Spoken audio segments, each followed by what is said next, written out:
Good morning everybody, welcome back to the Morning Bible. You'll notice once again we have a location change.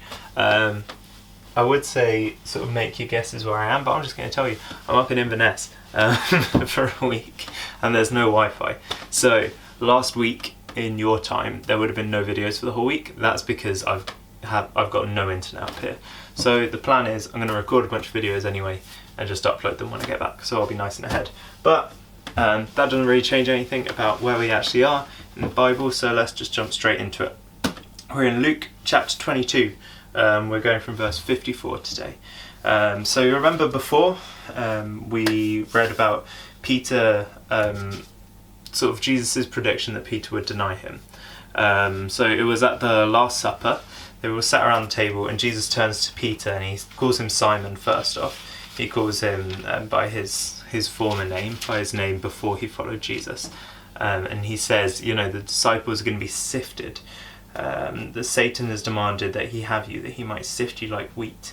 But I have prayed for you that your faith will not fail. But we see here the fruition of that, because Jesus then predicts that the cock will crow 3 times. Nope. That's not true. Peter will deny Jesus 3 times and then the cock will crow. And so we're going to see what happens in today's passage. Spoiler alert, Jesus is right. From verse 54 it says, And then they seized him and led him away, bringing him into the high priest's house. And Peter was following at a distance. So Jesus has been arrested now.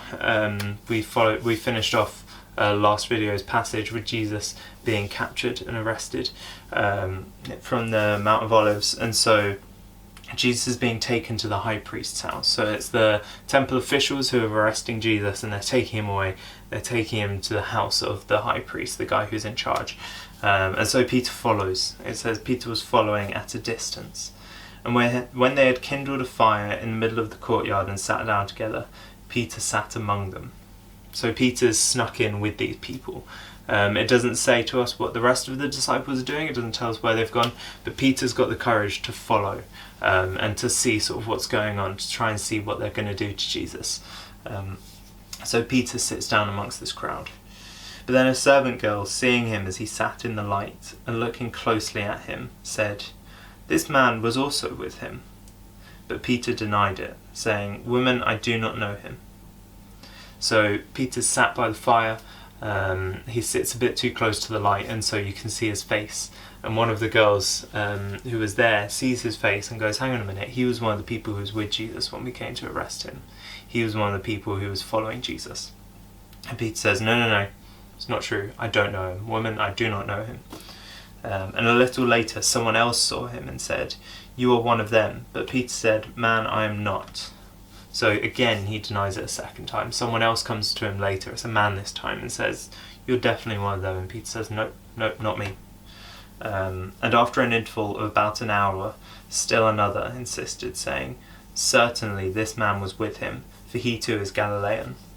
But Peter said, "Man, I do not know what you're talking about." And so another guy comes up. But it tells us this time it's after an hour. Right, so Peter knew that Jesus predicted that he would deny him.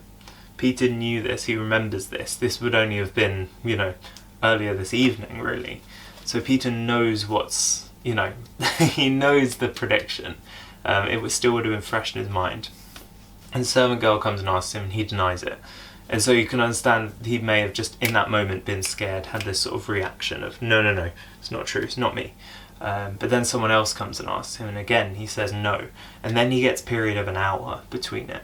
And you'd think that in that period of an hour, he would have remembered at this point, if never any other point, at this point surely he'd remember that Jesus predicted that Peter would deny him.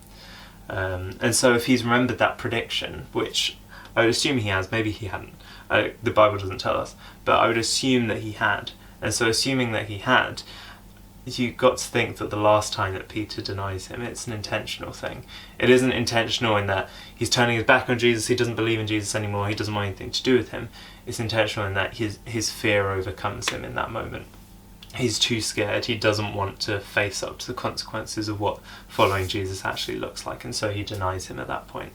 And I'd say the third one definitely, you'd assume, you'd think would be a conscious denial that he knows Jesus, which is quite a big thing. And so immediately after this third one, while he was still speaking, the rooster crowed. So he hasn't even finished his sentence when the rooster crows. And the Lord turned to him and looked at Peter. And Peter remembered the saying of the Lord, how he had said to him, before the rooster crows today, you will deny me 3 times. And he went out and wept bitterly. And so the rooster crows. It even interrupts him. That's how immediate this prophecy has been fulfilled.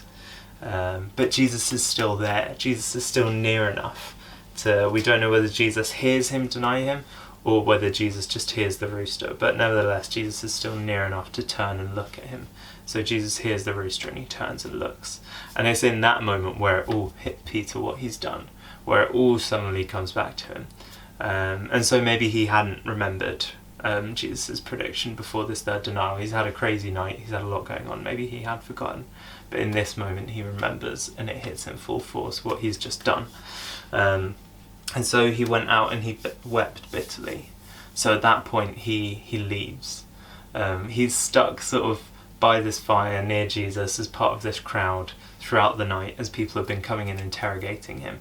But as soon as the rooster crows, as soon as he realises what he's done, as soon as his third denial's happened, he has to step away from it. He can't stand being in that place anymore. He doesn't feel like he's able to be there. And so he leaves Jesus, he walks away from Jesus and he weeps bitterly.